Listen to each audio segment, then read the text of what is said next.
Now we will consider the opinion of the great Abhinavaguptha regarding the aesthetic experience. What is aesthetic experience? One, the Sahridaya loses the sense of the present time space, transported into another world. So many people in their feedback gives me that gone to another world. That thing is the important thing. While listening to music, all the worldly considerations are lost, including the feeling of our own body consciousness. We have to be taken out of this body. Actually, we are transported into another realm of experience. That is the first sign of aesthetic experience. You are not yourself then, no. The second is that all your desires and all your anxieties dissolve and go away. Our hearts respond sympathetically. This is called Hridaya Samvada, but not selfishly. That conversation, that response is sympathetic, but not selfish. The third sign is that total, all engrossing response or tanmayi bhava and transcendence of the ego. The eye of the waking state is suspended. You are not the Jagrad eye. You are transported to another transcendental ego or transcendental tanmayi bhava with the music. The fourth one is the hard knot of selfishness is untied. And we are in an unprecedented state of mental, emotional, and spiritual calm. That calmness comes over you.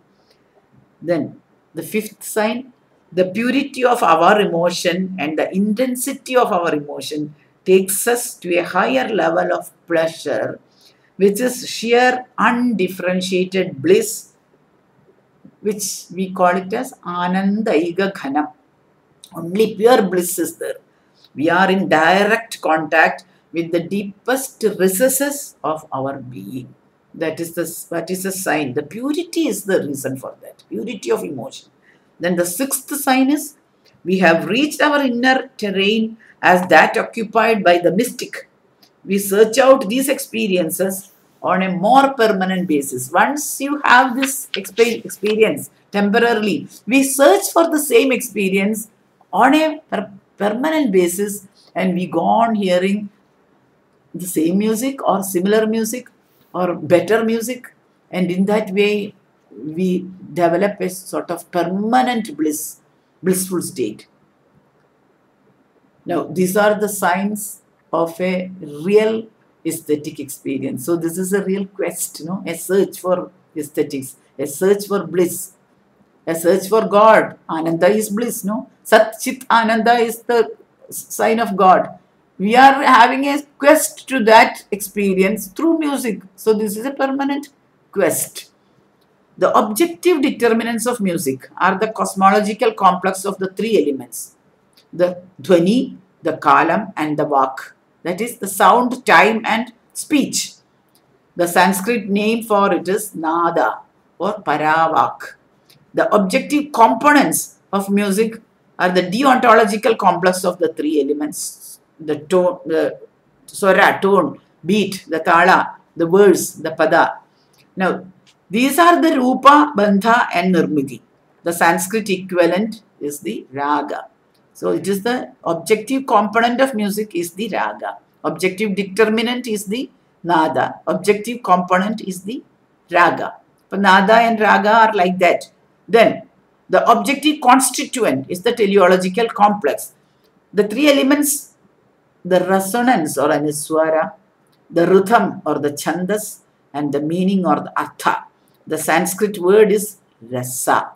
So the objective constituent is the rasa, the aspect of feeling or beauty matrix.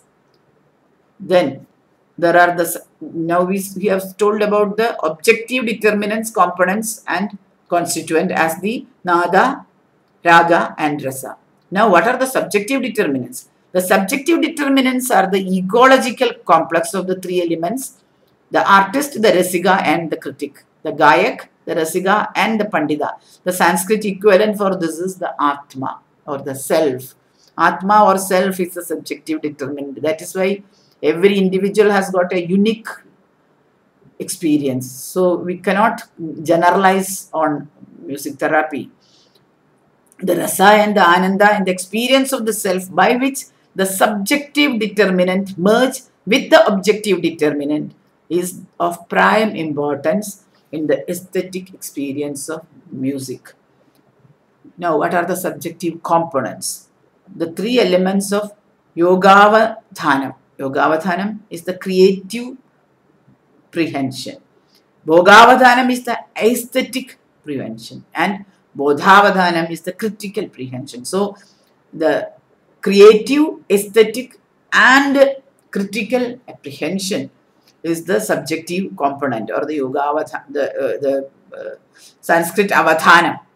We just call it as avadhanam in Sanskrit. It includes the intuition, which is philosophical, and the emotion, which is psychological. This is the subjective component. Now, this also is, it varies from person to person, so it is a unique thing. Then subjective constituent, that is the kriyopalabdhi, the action, the bhavopalabdhi, getting the feeling, the experience, and the tattvopalabdhi, the understanding.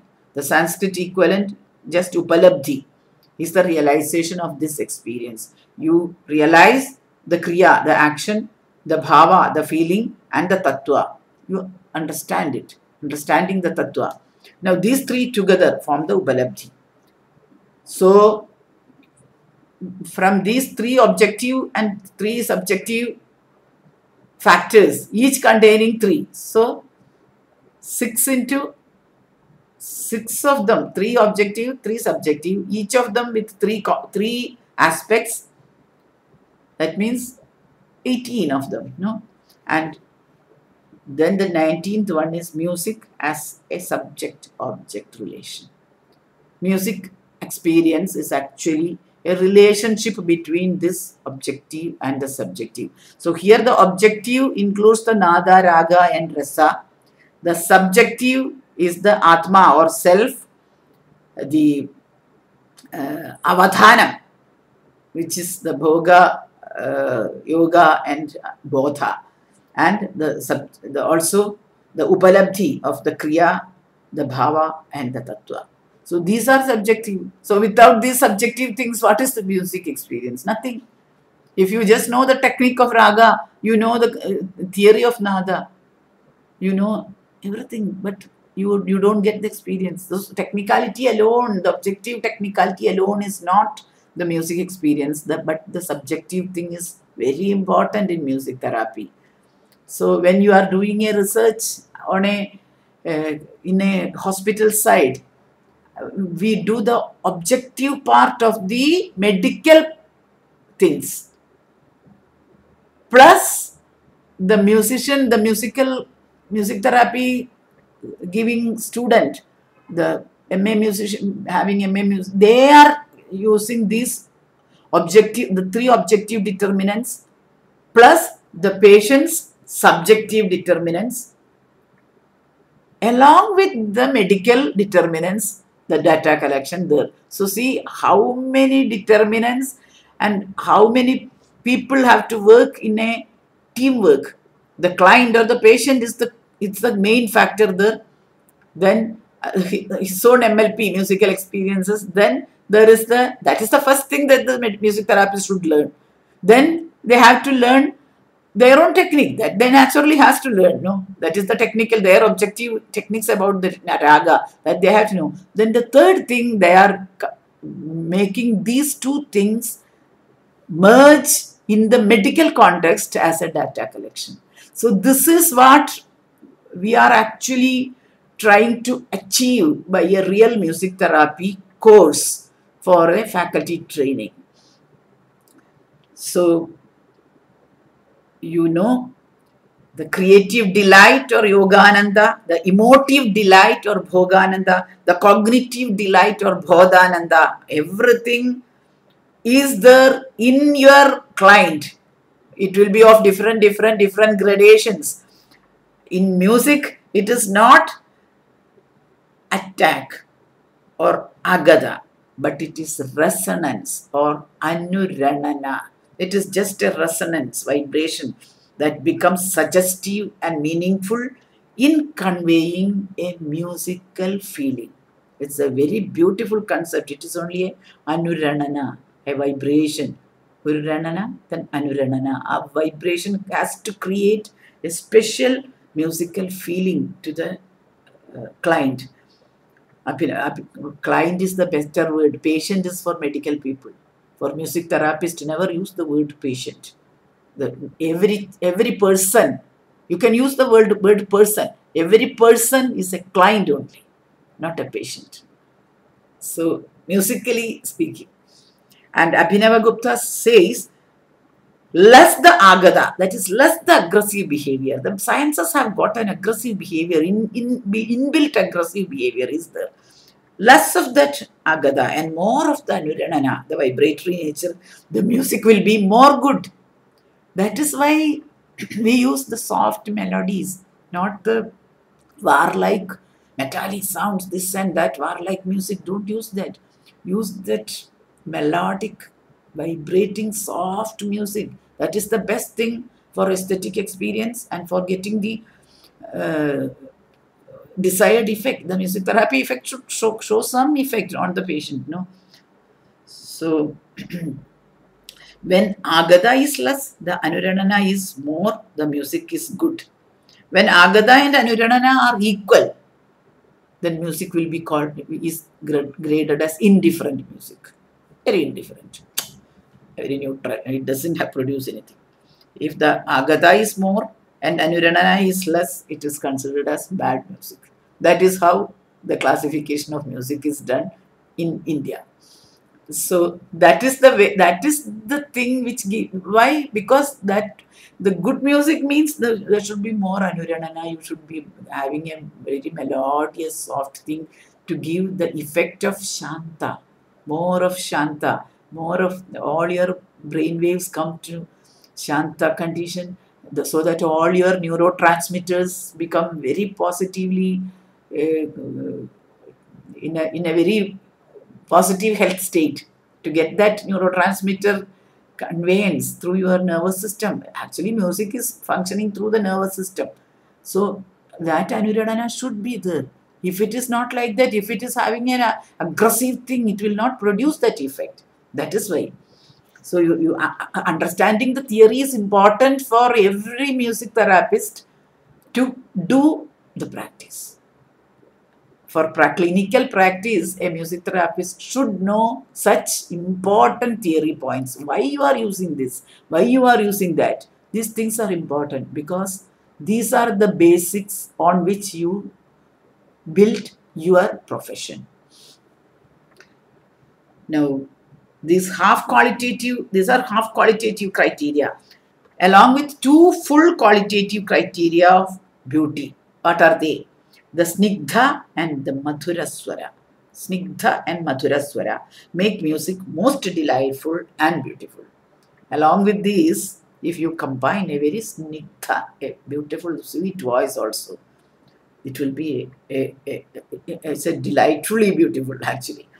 A singer with these qualities are naturally loved by all the listeners because of the aesthetic experience associated with the performance. And according to Abhinavaguptha, Avadhana is the yoga rupa. Now, we said about Nadalaya yoga. No, what Abhinavaguptha says, Avadhana is the yoga rupa. So, Avadhana is the quality for the best composer singer. For the Vaggeyakara, there should be Avadhana for a Vaggeyakara. And Daksha Prajapati tells Dattila that it is Avadhana which form the Gandharva Veda, and the other factors like Swara and Pada etc. come after that. You have to get Avadhana first, that is the Gandharva. The other things should come second. That is what Daksha has said, told Dattila. Without Avadhana, that is the Yoga Rupa, the perfection in music cannot be achieved. So our first intention is to attain that Yoga Rupa, that state of Shanti. Then once that Shanti is achieved, then search for the